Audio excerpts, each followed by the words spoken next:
Hey Authority Hackers, welcome to this podcast episode. In this episode, we are talking about link building and how Mark and I have changed the way we're doing link building on our site. So in this episode, we're doing a bit of a walk back. We have said some things in the past and we've changed the way we do things on our site, and we actually have found better results. So we're going to be sharing exactly what we've done and why we've changed things in this episode. I've even grilled Mark quite a bit, so he gives us a lot of details on how you can take this and do this on your site. But before we jump into the episode, I want to announce that Authority Hacker Pro, which is our flagship program, is going to open its doors for the first time this year on April the 16th, 2023. In case you don't know, Authority Hacker Pro is the program where we share absolutely everything. There are hundreds of videos divided in dozens of blueprints where we share everything you can think of in terms of link building, in terms of content creation, in terms of funnel creation, in terms of email marketing, and anything you can think of that could help you grow your authority site. It also comes bundled with one of the most advanced communities you'll find on the internet. We have thousands of people in there, many of them making really good money with their authority site, sharing tips that you won't find anywhere else with each other. Now, I'm not going to give you a wholesale speech. Go on authorityhacker.com/pro, sign up for the email list if you're not there so that we can let you know when it's opened. Now, let's get started with the episode.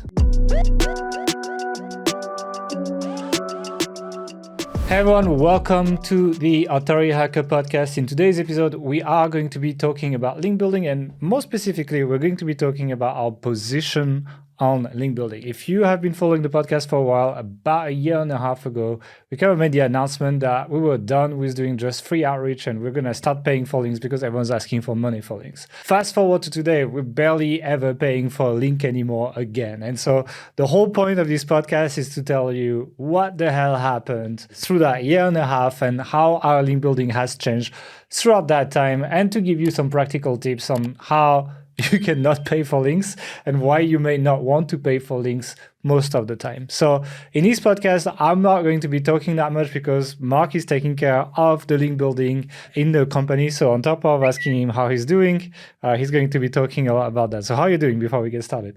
How am I doing? What kind of question is that? That's blasphemy. I demand to be asked a true question. How is it going? How is it going, Mark? Still don't have an answer for you. I'm sorry. Okay, well, thanks for that. That's very useful. I think we're losing so many people on this opening on the podcast. We really need to do that. And actually, talking about the opening of the podcast, we need to shout out that we have a launch for Authority Hacker Pro starting next Sunday, where we are going to be putting a bunch. How many lessons have you recorded about link building that you're going to be adding to H Pro this time? Was it 29, 30? Yeah, so like we have a big revamp to everything link building coming to H Pro. We have a big new section on AI that we're going to be talking more next in the next podcast. So I'm just teasing you on that. I might drop you some hints if you talk about AI in this podcast. But yeah, we have two big new sections, both on link building and on AI, that are coming in H Pro. In H Pro, you will get more information about this on Sunday. So watch out for our emails. If you're not on the email list, go on authorityhacker.com/subscribe. And you can put your email in there to make sure you receive the emails, basically. So a year and a half ago, we were like, we're going to pay for links. We're tired of this. We just want to build more links. And now we're not really doing this anymore. So what happened?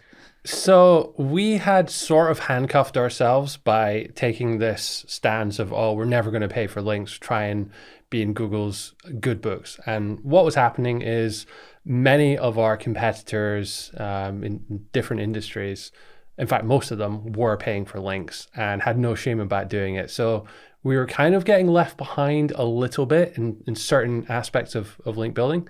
So we decided, like, let's give it a go. Nobody seems to be being penalized or being hurt for this.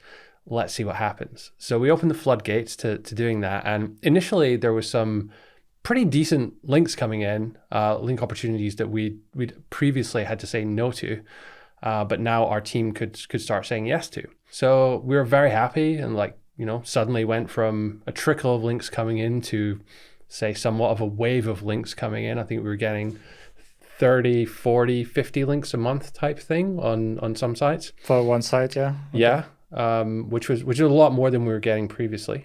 And we tended to do at that time a lot of shotgun style outreach, mass outreach, where we were reaching out to hundreds of different people every day in a sort of less targeted way. And we had some initial success, but then things started to go a little awry. So how long did this go for before, like how long did the honeymoon period last? I mean, really a couple of months. We thought it lasted for longer because the numbers of links we were getting in each month for the next 9 months or so was constant, like 30, 40, 50 links a month. That was very normal. And the DR ranges were good. At first glance, everything seemed above board and seemed fine. But there was a time last summer, I think it was like July, August, when we started looking into it a bit more. And we'd seen this kind of gradual, or not so gradual in some cases, decline in the quality of links that were coming through.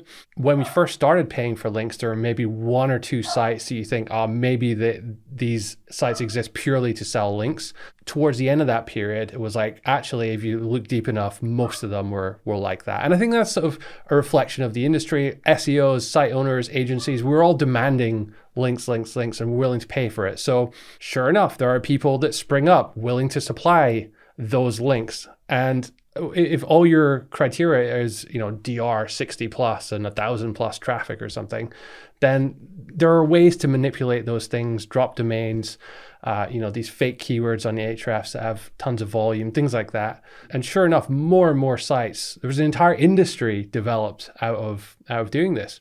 It's kind of like PBNs reborn, It's absolutely. Like, yeah, I mean, I'm sure it's many of the same people who ran PBNs, and they were, to be fair, very well run. At first glance, and the average, even beginner SEO probably wouldn't have been able to see what's going on. You really had to dig like 2 or 3 levels deep to discover all the kind of shady shit that they were doing. I think we covered one such site in the past called soup.io. It's DR78. But only gets 6 traffic according to Ahrefs.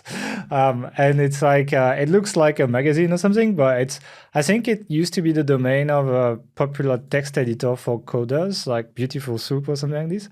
And now it's just been transformed into a glorified PBN on a high DR site. And that gives you an idea of like the kind of size that Mark's talking about, basically. And there was a lot of that. And these sites are here to essentially supply the backlinks demands of high DR backlinks, even though obviously, like if you're DR78 and you have 6 traffic according to Ahrefs, you're probably not a site that is doing very well. And that one's not even, particularly well disguised one. 6 traffic, everyone would see through that. But there are sites with 100,000 plus traffic on Ahrefs, but I suspect they don't get anywhere near that. So they're being really well disguised. So, I mean, all this happened. I think we'd like burned all the low hanging fruit for where there were sites that were selling links and were still real sites, like decent sites. And there's not very many of those. And then we were on to basically, because we're pushing numbers so much, we're on to just pure sites which had maybe started off intending to become a mummy blogging site, but then a few SEOs got in touch and then they realized there was more money to be made in selling links. She's a casino link farm now. Exactly. Yeah. And it's really, really common because you can make, a few $1,000s a month from a medium DR site and doing something like that. And you just can't buy, affiliate links to a few products here and there if your traffic's not that high. Yeah, it's the easiest way to make money if you have some DR, basically. And it's a business model, basically, at this point. Yeah. So, I mean, it was a real problem. When we looked through it in more detail, we're like, okay, this is actually really, really bad.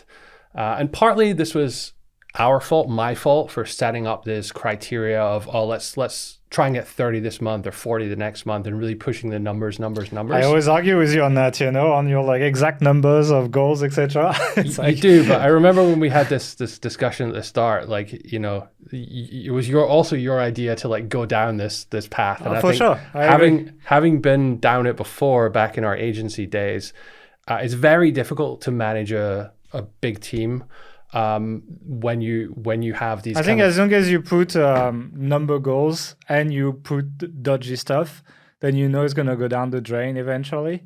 If you say you can pay for links, but there is no quota, but they need to all be better than links you wouldn't pay for, it's like then it might actually be better. But like I think mixing both is really the recipe for disaster. It's still very the problem is it's very subjective. That what you said there. And the default tendency is, okay, well, let's say if it's DR this and above or this amount of traffic, then it's okay. But we've seen that that's not the case because there are guest post farms that have those fake metrics and stuff. And at the same time, right, it's when core updates were kind of like rolling really fast. And it's like not many people talked about this, but one of our suspicions was that, core updates means Google will evaluating all ranking factors, right, and how they rank pages. And so it doesn't exclude a backlink play. And so one of our suspicions was like, oh, what if all this stuff is tied to backlinks? And I think that's what started giving us a little bit of like cold feet, seeing like lots of sites like not doing so well that are in the SEO industry. And like on the other side, the more legit sites that don't do kind of aggressive link building tended to be more stable. I think that's when we like started questioning what we're doing, even though we did okay. Like overall, it's like we're like, are we going in the wrong direction? Is this us in 6 months, Yeah, usually in these circumstances, you want to look at the sites that are, 5 times or so bigger than you are. What are they doing? And very few of those sites were, in fact, none of those sites that we could tell were doing big link buying campaigns. However, they were doing a bunch of stuff that we weren't doing related to link building. So we decided maybe we should step down this path instead. Yeah. I think the thing with this, the thing is like I was thinking about this. So like what we did instead is we basically looked at linkable assets and like this kind of like real campaigns, etc. And basically semi-digital, I would say digital PR almost a little bit. The problem with digital PR compared to like paying a service or paying whatever is that when you go to a service, you're like, hey, I want 10 backlinks, DL50 plus, blah, blah, blah. And it's like you give money, you know what you're getting. You get this kind of like linkable assets based campaign, you know how much money you're spending, which is usually more. You have no idea what you're getting in exchange. It's like sometimes it works, many times it doesn't. And you're like, you have to accept the uncertainty of that way of building links in a way. And especially at the beginning, I think your hit rate's probably lower than average. And so like it tends to be deterring people who have never done it because of that, basically. It's you're trading certainty for uncertainty in a way, but you also, on the other hand, you get more certainty on the stability of your rankings that you trade for the uncertainty of your rankings when you buy links, basically, Yeah, so this kind of all came about for many years before that. We'd been doing sort of sniper guest post outreach, but only a very little amount because the time it was taking to, send 20 emails was massive compared to what it was to send hundreds of emails with a shotgun approach. And yes, okay, you're reaching higher quality sites, there's more research, the links that you get at the end of it are really good, but the time to reward ratio wasn't amazing. It was good in some cases, but it wasn't amazing. But what that did is it really honed and developed our skills in writing, and first of all, researching the prospects we're outreaching to and writing really good outreach messages, which helped us, with our templated based shotgun stuff, but just in general helped our kind of sniper outreach, helped us to hone our skills there. Now, the missing link in all of that was that once we had those skills to write a pretty decent outreach message that would, capture attention, get a reply, is that when we then applied that to something like a linkable asset, then it really just kind of 10x the results we were getting and suddenly made all this effort worthwhile. And I think we saw that first when we did the Authority Hacker link building survey in 2022. This wasn't our first time doing this type of content. We'd done it on a number of other sites before in different industries. I remember the golf site that we sold. We did one there on like coronavirus golf rules and things like that as well. Scotland versus England or something. Yeah, I thought it was quite interesting, but it didn't really resonate. It didn't work too well. We got like 3 or 4 links out of it from a few like tier 3 newspapers, but nothing special. So anyway, this time we're like, well, we know link building quite well. We have a big audience, which fortunately we can kind of use to do a survey and to get some really interesting insights. And we also have some questions. We were curious how many people are actually paying for links out there. What percentage is it? How much are they paying? What tactics are they using? These kinds of things. Like we had a sense, but we didn't really know. Is it 40, 50, 80, 100 to those questions. So we made a survey and it was really rough and ready. Like we didn't go through this with like here's what we want to do at the end of it. They were just like, let's throw a bunch of questions we think might generate some interesting insights. And then we sent it out to our audience. We offered an incentive to complete it. I think there was one person won a prize we offered either a consultation with you and I, like a call, or a goodie bag. And we got, I think, 750 odd people reply and fill in the survey. And there was 25 questions. So, they spent a bit of time and we did some analysis on that data. First of all, we didn't really have a team in place to produce the content around it. So it was messy. It ended up taking like 2 or 3 months to do all that. So we thought, we'll send the data to a data analysis and then the data analysis from that person to a writer and they'll just write it up. But because we weren't clear about what we were looking for in the end, there was a big mismatch there and it didn't really work so well. That was a big takeaway we had, and I'll get on to some of the things we learned from that. But basically it ended up that Milosh, one of the guys on the link building team who did the survey initially, ended up doing all the analysis and coordination on that. And I wrote it up. I wrote the article on Authority Hacker, added my own insights and kind of what does this all mean type stuff to it. So we had that, and then we promoted it. We used all our social media. I think we talked about it a little bit on the podcast before. We shared the insights on our email list. It made it into a bunch of our other content as well because the data is actually really interesting. We did a statistics page for it as well, no? Maybe we'll talk about this later. Yeah, so when we generated all these numbers from the survey, obviously some of that could be construed as link building statistics. And we had, I think 3 or 4 years ago now, Stacey McNaught on this podcast, and she talked about doing statistics pages. And we had this in the back of our head the whole time, like we got to do some statistics stuff. So we knew that if we had our own unique data that no one else had, that we could also create an even better statistics page rather than just rounding up what everyone else had on there. So we did that as well.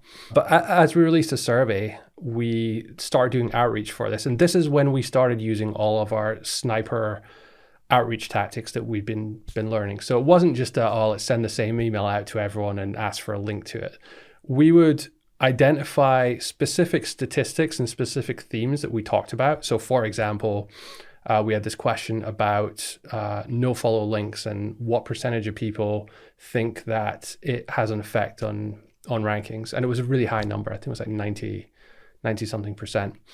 So we found whenever people were talking about no follow links and do they have an impact on the SERPs, and then we would create, it was sort of half templated, but we would then heavily customize the introduction part and the kind of attention grabbing part. And we would reference what they'd said on their article and be like, you mentioned this. We actually have some data on it. It was just released. No one else has it. Says that, here are the numbers on it. And we even had a little graph with the sort of pie chart of answers. And the response was incredible, like really, really, really favorable. And that was the sort of point where we're like, okay, we're onto something here. Often when you do a campaign like this, you can get a real sense for whether it's going to be a hit in the first sort of 10, 15 quite quickly, yeah. emails. We were getting responses from people like, I never ever reply to these types of emails, but this is really interesting. Thanks. I've added your graph to my article and linked to you as well. And so we just did that for quite a while and ended up getting a ton of links to it. Those links to the survey and to the statistics page help those 2 pages to rank. So we now currently rank number 1 for link building statistics and for link building survey as well.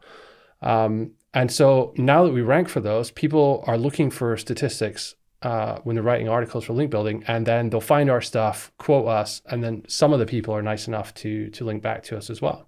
Another thing I want to say as well, the statistics page, we actually faked it till we made it, where we actually bought ads for the statistics keywords until it ranked number 1.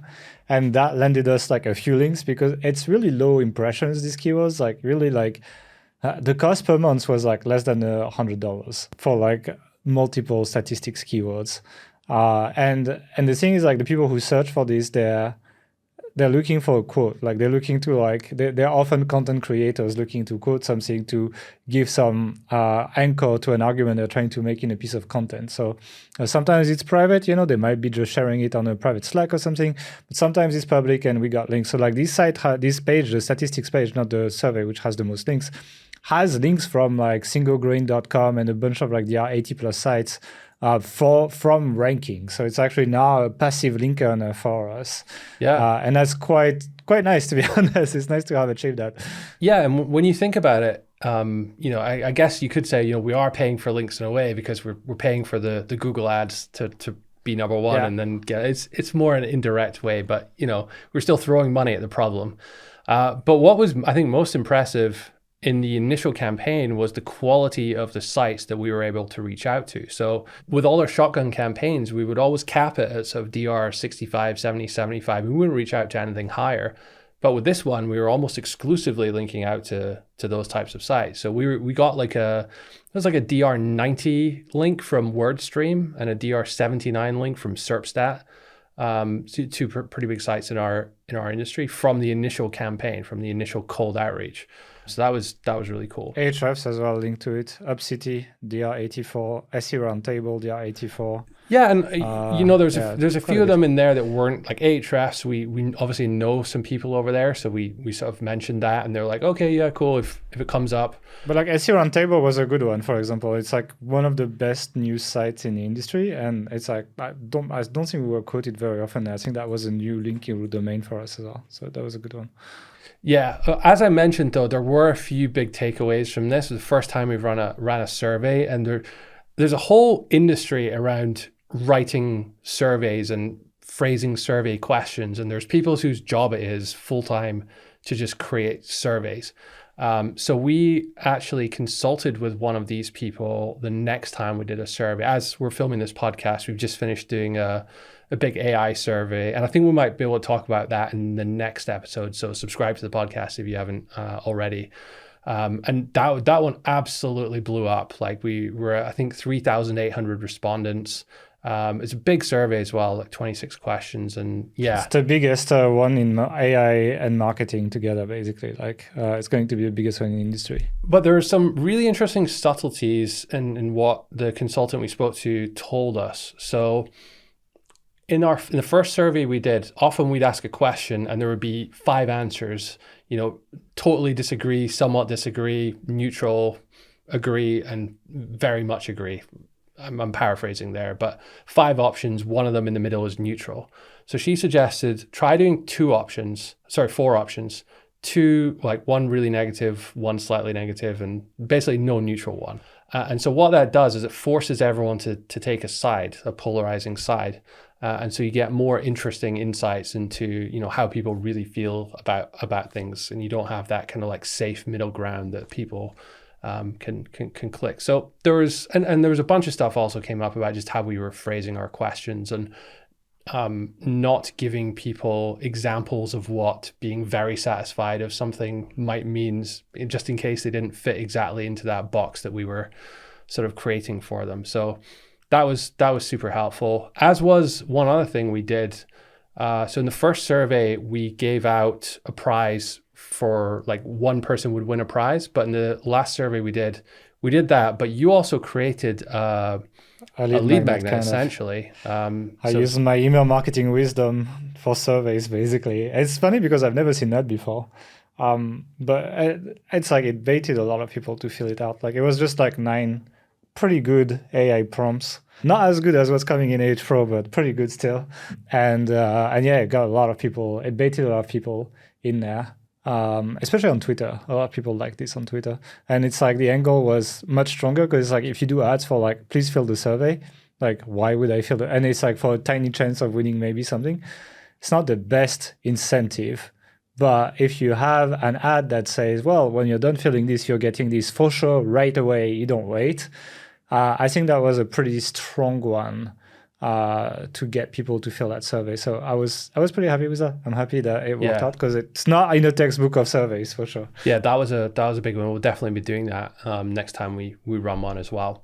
So yeah, I mean, like lots of learnings from this, and it's been massively successful. When you actually compare the amount of links we've gotten, both from the initial like active campaign and then even in the last 6 months or so passively, it's like more than the entire amount of links we built manually to our site last year. like in the previous year. So once you have a few of these start stacking up, that's really how you 10x your link building potential. And don't get me wrong, it's expensive to run these. The first time you do it, it's a bit messy. It took a while. It was a big learning curve. How much was for it? us.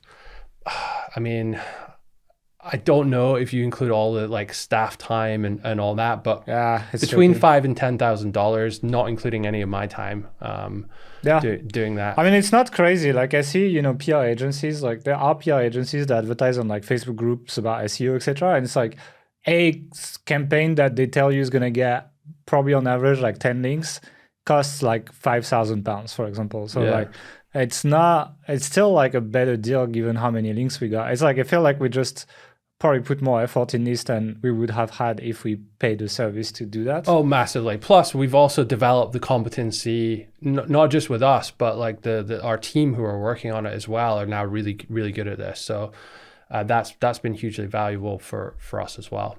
And your budget counts ad costs, which I don't think they would have in there. So it's like I'm just saying, like just to compare to the market and give an idea to people. So I have a question as well. Like you mentioned that you did these kind of like very specific outreach emails that were very targeted to people, etc. Did you use AI to do these? Because I use AI for outreach emails now, and it's like provided you give enough context and you collect enough data, which sometimes you can do with like Bing, for example. Like Bing is like a chatbot connected, and you're like, oh, collect me a bunch of information about this person, or like what do they like, etc. And it will actually find decent stuff. It would check their social media and so on and do that. So did you use any of that? No, so this was in June and July last year when we were still on GPT-2, which wasn't really. No, we good were on enough GPT-3, but we were not on ChatGPT. Yeah, sorry. And so that was it just wasn't realistic to do it back then. However, the game has changed now. So GPT-4 happened basically, and it is just incredible. So we currently, the way we do it is we still do the research of the person we're reaching out to. Maybe I need to come and help that.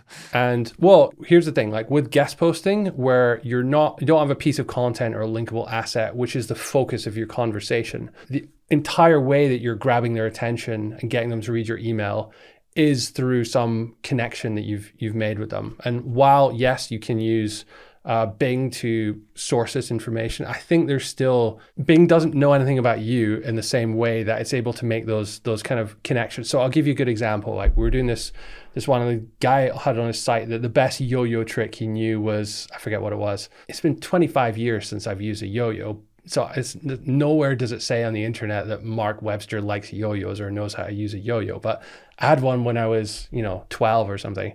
And so I was able to make that connection like, oh, actually, that's something I could talk about. And so I actually led me down this YouTube rabbit hole of searching out old 15-year-old YouTube videos on yo-yo tricks and remembering the glory days. So okay, but did you send an email in the end, or you just played with a yo-yo? Yeah. By the way, I'm just quitting this to become a professional YouTube yo-yo instructor. So okay. But the point I'm trying to make is that you're looking for this really subtle, often very vague connection that sometimes you have to kind of like manufacture a little bit. I'm not saying straight out lie that you used to like yo-yos in this case, but an AI isn't going to have the reference information to make those connections. Sometimes it will if you're doing this for a linkable asset, like, hey, Authority Hacker talks about no-follow links. You in a statistic, you talk about no-follow links. It's an easy connection to make.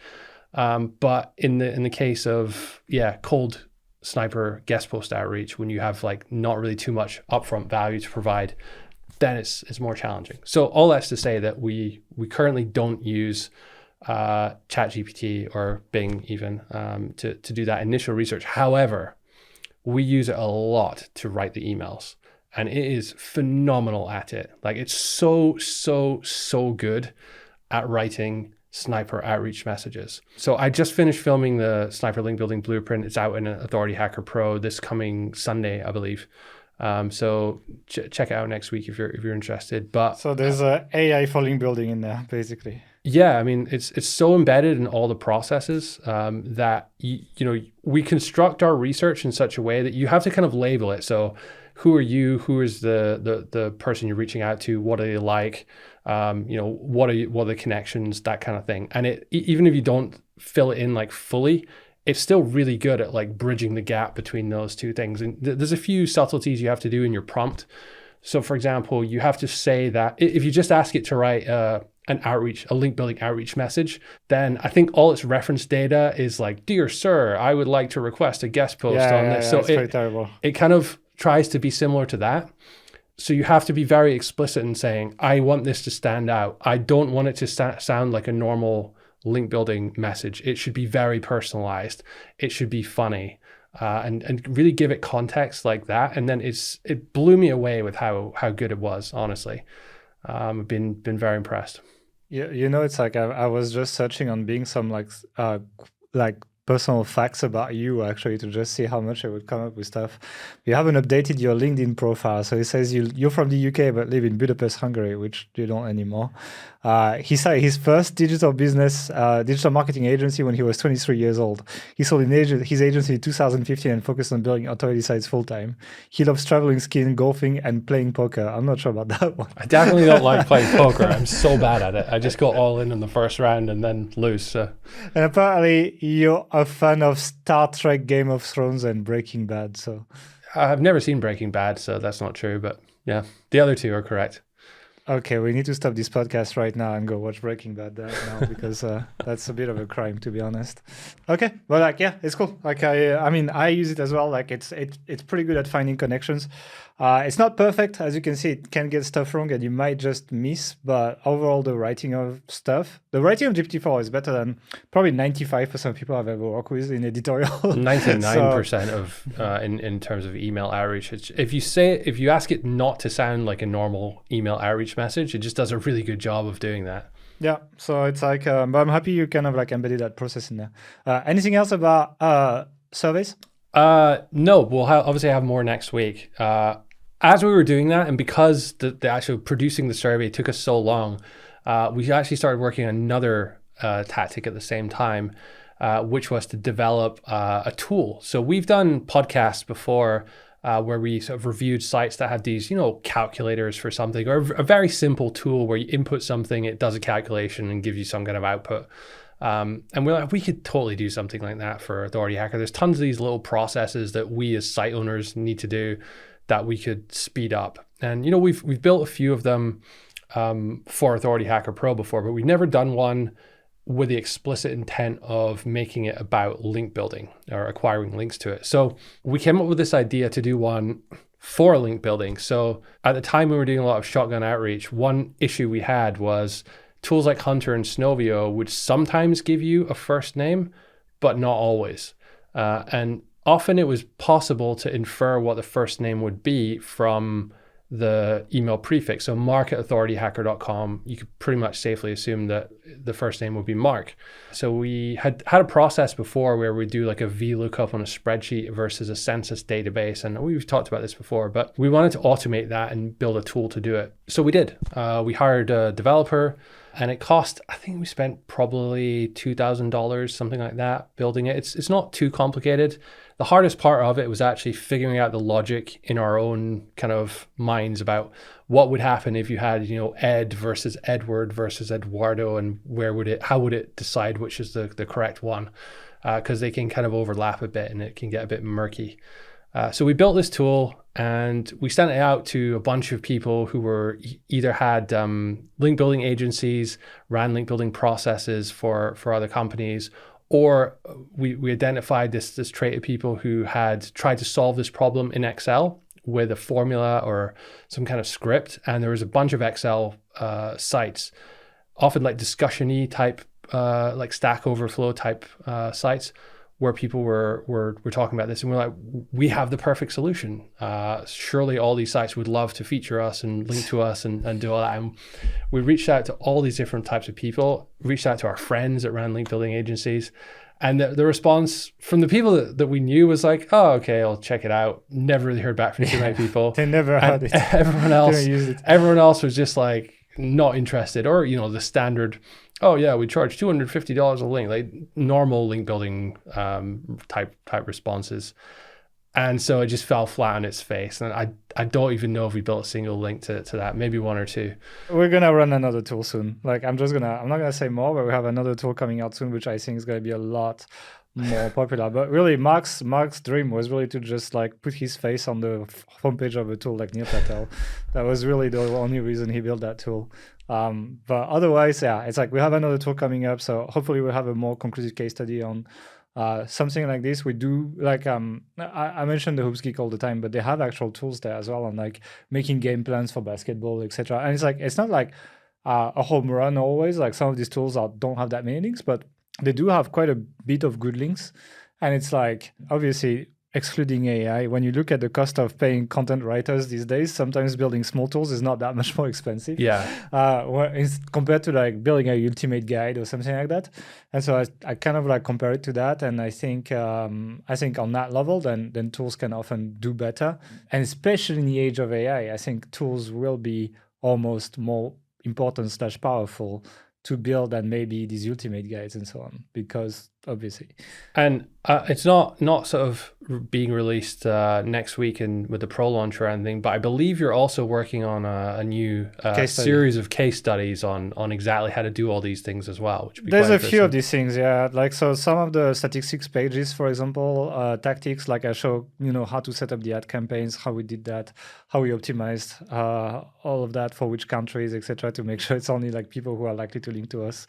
I document the building of the current tool, so I'm gonna finish the case study before we release that, and that's why it's not released yet, because I'm actually running all case studies course basically, which in each of them it's like unique ways to build links / grow your site that are a bit more creative than process oriented sometimes. But that can yield high returns. And so like I'm just missing the tool case study now, and so I'm actually doing it. I spent 5 figures building a tool to just it's like that's how I started. I was like, okay, we need to nail the tools, we nail the surveys, we nail the statistics pages, let's nail the tools now. And so like and we'll see how it goes. It's really interesting, right? We literally spent $10,000, $12,000 I think so far on this tool. More than that now. And it's not a small amount of money, but when you look at the potential in terms of how much links some of these tools can bring in over a multi-year time, when you divide that cost by the number of links, the cost per link is like, it's still way better than you're going to get by paying for high-end links these days, or going to an agency that can get you DR 80, 90 links kind of thing. So sometimes you have to like invest a little bit to get some results in this. I think in this one, we're definitely investing in our education as well. It's something that we're like, and it's like, I'm documenting the whole thing as well. So it's kind of interesting because I'm like, really like, I want to like nail down the process of this. And so I'll be sharing that for like the people who have access to this training, but it's gonna be quite interesting. I'm fairly confident this will gain some traction because it's around a pretty hot topic these days. So I'm not gonna say more. I'm not gonna reveal what the tool is, so someone builds it and releases it just before me. So I won't say it.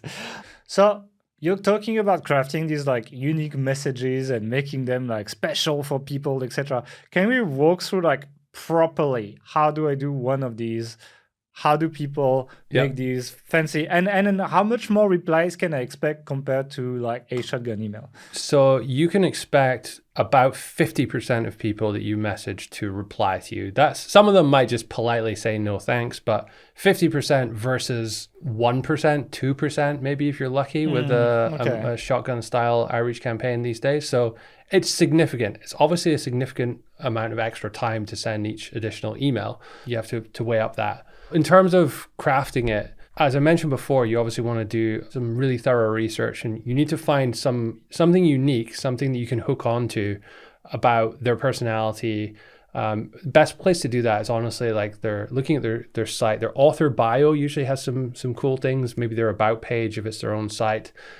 Check their. How about Instagram? Yeah, check their Twitter. There's usually a link to their like Twitter or social media accounts there, and you can troll through that for some interesting insights and whatnot. I mean, we go really far with this. Like sometimes you won't find anything on the site, so we'll use Snowball to find their LinkedIn page, and then on the LinkedIn page, there'll be a link to their personal blog, and then on their personal blog, in some hire me section there, because they used to be freelance, there'll be a link to their resume, and then on their resume there'll be a bunch of stuff they've done, and we find some insights there. So we're spending a decent amount of time going through to find something that we can latch onto.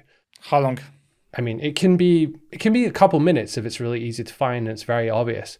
What's the longest? What's the point where you're like, you know what, I give up? 20 minutes or something, probably. All right. In which case, it may be like a fake persona. It's a bit of a ghost. So yeah, that does happen.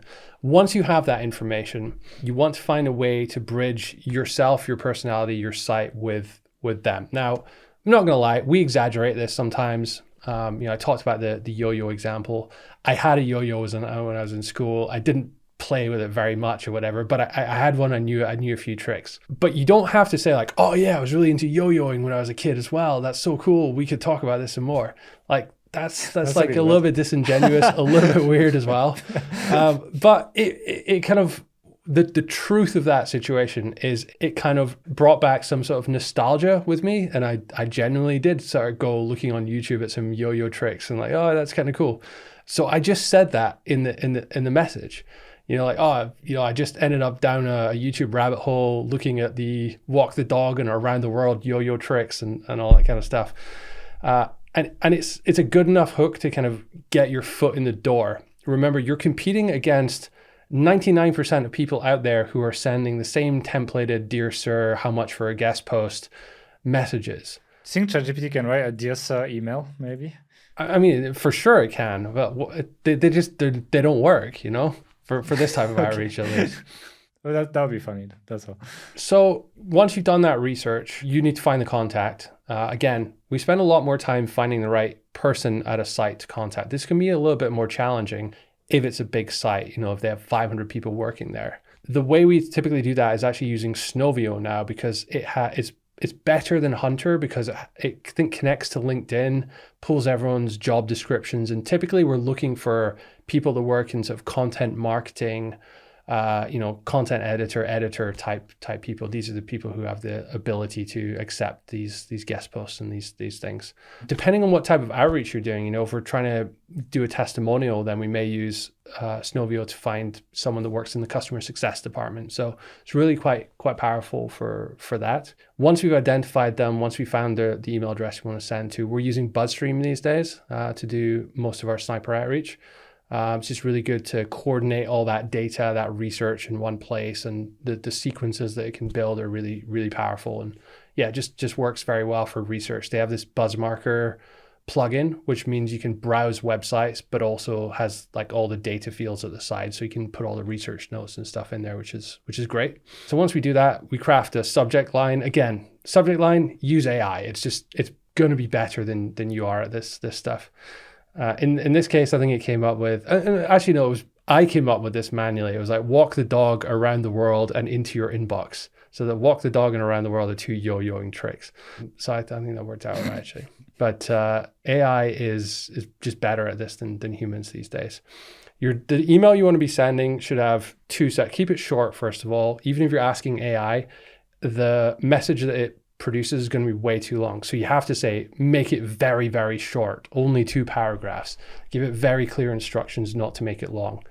Otherwise, it'll be way too long. The first section is grab their attention. So you continue that yo-yoing joke or whatever it is, and kind of just expand on it a little further, and then explain, hey, I'm Mark, I run Authority Hacker. I never say I want to guest post. We try and elevate the language here. So we talk about doing like a content collaboration or writing a piece, which is like journalistic language for an article instead. And that seems to kind of resonate better with people and help us stand out. Yeah, you need to change your language. Like if you talk like an SEO, you're trashy. If you talk like a journalist, you're classy, and people will actually pay more attention to what you say. Actually, that rhymes really well. I'm going to get that on a T-shirt. If you talk like an SEO. ChatGPT. No, that's not actually. For once, I actually came up with something. So you're probably familiar with guest post outreach, where you pitch them 3 different potential topics, and if you are going down that route, then ChatGPT is great at doing it, obviously. But we don't pitch them a topic. We'll hint at a potential topic area that we might go into, and we'll mention something that puts us in a position where we have a unique ability to deliver something excellent in that area. So it could be that we just did a $100,000 site flip, and we got some really interesting insights on, certain part of affiliate marketing from that. Or, we've just done this survey of AI, and we got some really interesting insights into this that's related to your industry.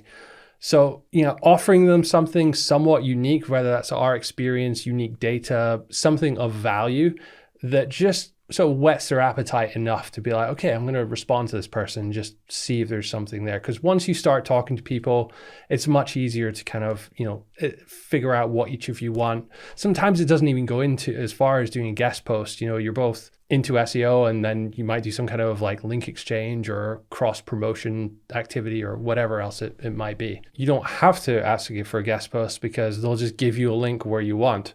If you give them a link from your site or from another site that you're guest posting on or whatever. It depends on how SEO savvy they are, which most people you're going to be outreaching to these days will be. So the amount of guest posts we get from positive guest post interactions using this method, it's like, 10 or 20%, maybe. The other 80% that we get a link from end up being some other kind of exchange.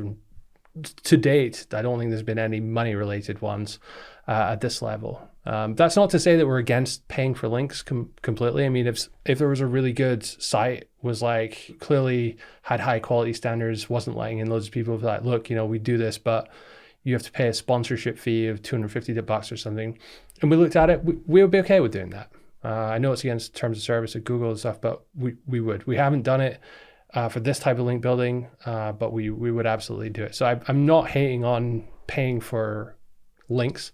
It's just that it's almost like the thin end of this wedge, and there may be a few good opportunities to begin with, but very quickly you end up with like guest post farm, or something that looks very much like a guest post farm, or will look like one in 6 months' time. So paying for links in terms of spending the time or investing the resource to do lots of highly targeted outreach, to build linkable assets, to invest in technology, to develop tools, things like that, we have found generates a higher return. Yeah, I mean, it's basically that there's not enough good sites to buy links on. Basically, that's what you're saying. Like, it's like most sites that sell links, they're pretty shit, and they don't, like, we're not happy with their quality. Therefore, we just don't even do that anymore, and we had to find other ways to find links. Yeah, so there's a couple of examples of guest posts we've gotten. One is on mangles.com, DR81 site in our industry. Another DR81 site is Zoic as well. We've done a guest post on there as well. So, this is very high quality, legit sites, not the type of sites that would ever take a guest post or get a link from paid outreach or even any kind of shotgun outreach. You need a very high quality message that you're sending out, and some kind of way to hook them in and show that you're going to offer a lot of value. So the thing as well is, like, I think once you reach a certain point with your site, you kind of need to change gears, right? I think that what's quite important is, like, the shitty guest posts on DR40 sites, they work fine as long as you're a small site, and they will lift your rankings, and people will be able to show you results with that, and they are correct. These work, right? But after a certain point, when you reach a certain level of authority on your site, you're like DR65 plus type thing. Really, these links don't move the needle that much anymore. Like adding another DR35 link to your site, even 40, 50 from a shitty site, honestly doesn't move the needle. What moves the needle is like these super high authority links. Like, you don't need many of them, but you need them to exist. And the problem is, I'm sure there are some link sellers that will sell you like links on Forbes or whatever, and they might help these links. But I don't like the idea of keeping spamming average quality links to your site anymore.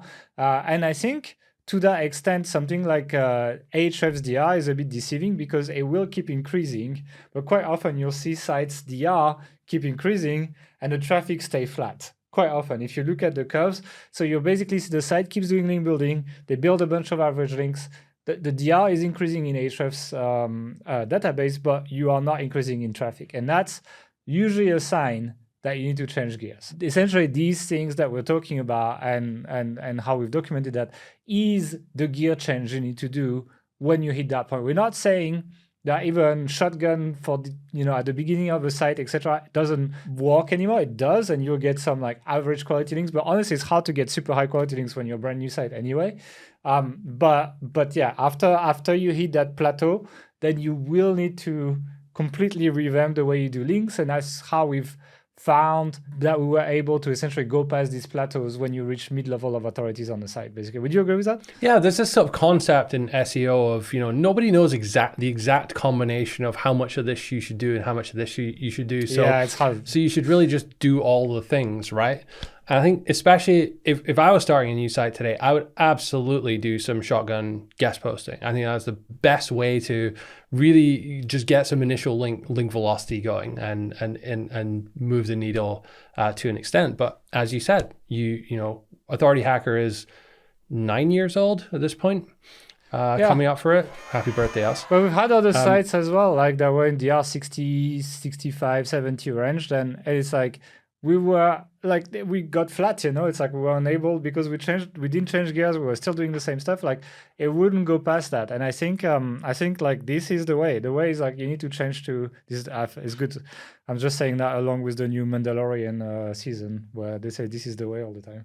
It's quite important to do that change because building a few shitty links to your site or a few average links to your site at the beginning, it's positive, but accumulating a lot of them on an aging site is usually what will trigger, I can't say for sure links will trigger problems, but these are the sites that will have problems eventually. I want to offer, I think it's important that we make a distinction here because I think there can be a tendency, you have a tendency to kind of lump anything that's like a DR60 below guest post as like a shitty link, but there's a very big difference between, a DR40 site from a real site, link from a real site versus, a mummy blogger that sold a few links versus someone that's made 50 near identical sites with fake keywords and just selling, casino links. Like those are all very different things. And I'm not saying you need to have no standards when you do link building initially, but I'm just saying you can probably be a bit more lax than when you grow, because the thing is like eventually these links have no impact when you grow anyway. So it's like you just need to be very selective and just go for the absolute best links. And even if your volume of links decreases, like you'll still do okay, because it's easy to build a lot of average links at the beginning, but it's hard to build lots of very good links later. And in general, if you've grown the content on your site, you're building these passive assets that hopefully generate some links for you to kind of compensate for the drop in volume from your active link building. And that's kind of like the natural curve of a site. And I feel like it's something that we didn't address as well before. And I'm quite happy that you've added that to the course, actually. The truth is, like, we've been playing around with this for many, many years, and we've had some success with it. But it's only really in the last sort of 6-9 months or so that we've pulled it together and we've really started like seeing things, taking off and having a lot of success with it, especially, like the response rates and all the stuff from the linkable assets as well, which is why now is the time that we've pulled this all together in the new Cypher link building blueprint, which is out on Sunday as part of the upcoming Authority Hacker Pro release. So you want to tell us a little bit more about what's included in Authority Hacker Pro? Authority Hacker Pro is basically our most advanced training package. There are hundreds of videos that you will find that are divided into blueprints that specialize into several things. So Mark, for example, just released or is releasing the Sniper link building blueprint that will show you all these kind of like advanced link building tactics for more advanced site. We have, when we talked about doing shotgun at the beginning, we have a blueprint that talks about that as well. We have blueprints that talk about running your email marketing. We have blueprints that talk about funnels. We have blueprints that talk about a bunch of stuff. And so Authority Hacker Pro is the combination of that. And it's a choose your own adventure type training with hundreds of training videos across dozens of blueprints. There is a community that is also very active. We have a template library where you can copy paste all our templates. Like there's hundreds of templates in there. The outreach emails, for example, they'll probably be in there, the ones that you were mentioning. We have prompts for the AI blueprint that is also going to come out with this new version of Authority Hacker Pro. We also have pre-made WordPress blocks for affiliate sites, for example, so you can have like these kind of like comparison tables that you can put on your site that are optimized for CRO and so on. And you also have, on top of that, you have a community, right? So we have a community that is pretty active on Facebook that you get to join, which is only for members, where we also hang out, we answer questions, we try to help people, etc. And for the people who want to get the absolute best, we actually have a platinum version of Authority Hacker Pro that includes a platinum community that has events. So we have regular calls with the members, we do Q&As, we have guests, we do tactic breakdowns. So a lot of the tactics we talked about today and also in next podcasts have been actually revealed to platinum members, sometimes a couple of months ago, even as we were working on them. And there is also an SOP library in there. So if you have a team, you will be able to give them these SOPs and they'll be able to apply the stuff that we teach without necessarily you having to go through this. So that's basically Authority Hacker Pro in a nutshell. It's a lot of stuff. If you want more information, go on authorityhacker.com/pro and you'll find all the information when it opens. Make sure you put your email if you come before the opening. So that's pretty much Authority Hacker Pro. It's a lot of stuff. Mark, any final words of wisdom if people want to kind of like level up their link building and just change these gears? Like, where would you start? I would start by making a list of the 100 sites in your niche that are somewhat realistic to get a link from, that you want to get a link from. And then I would go through each of them and I would say, how the hell are we going to get a link from this site? Do we know someone who works there? Do we have a friend of a friend that can introduce us? If not, who in that organization can we talk to that might be interested in doing something? What value can we offer them in terms of, the content for a guest post? Is there some kind of collaboration? What might they want from us? Who can we introduce them to? All these kind of things. And then I work through it that way. And I would just try and get some of these links, like experiment, play around with it. It's okay to send a message, and if it's like doesn't really resonate with them, doesn't get any response, follow-ups don't work, fine. You reach out to someone else in that company next year. It's not a big deal, but you need to just like practice this and send 100 or so of these messages out before you get any good at it. And then, you'll be able to start doing all these other cool tactics with, linkable assets and things like that with a lot more confidence. Okay, cool. One last thing I want to say, if you want to get a ChatGPT prompt to generate outreach emails, I'm going to put one in the show notes. So go on authorityhacker.com/podcast and check for this podcast episode show notes. And there will be a box with a prompt that you can use to generate customized, personalized outreach templates using ChatGPT for free. So you guys can go and grab this one there. Thank you guys for listening. Don't forget, check out Authority Hacker Pro on authorityhacker.com/pro. Sign up to the email list and we'll see you in 2 weeks for the podcast on the AI blueprint and on the AI survey. See you in 2 weeks.